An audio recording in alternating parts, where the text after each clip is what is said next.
Mga kapatid, pinatinding polusyon sa hangin bunsod ng pag-aalboroto ng bulkan, ang fog. Isa po itong uri ng smog kung saan ang sulfur dioxide o SO2 mula sa isang bulkan humahalo po sa hangin. Iyong SO2, binubuo po iyan ng sulfur o asupre na may halong oxygen. Dahil isa po ito sa mga gas na madalas na ibinubuga ng bulkan. Kabilang ito sa mga parameter na sinusukat ng PVOX para matukoy ang kondisyon ng isang bulkan. Wala po itong kulay pero kapag humalo sa hangin, alikabok at sinag ng araw, nagdudulot po ito ng haze o pagkalabo ng paligid.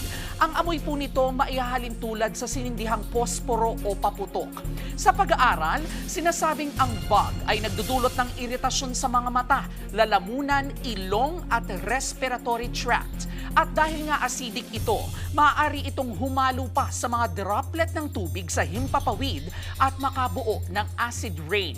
Ito naman iyong nakakasira ng mga bubong at iba pang plumbing materials. Dahil po sa bantang ito, pinapayuhan ng mga otoridad ang publiko na maging maingat.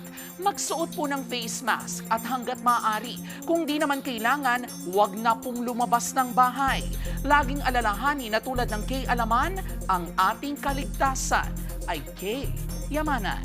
K-OK.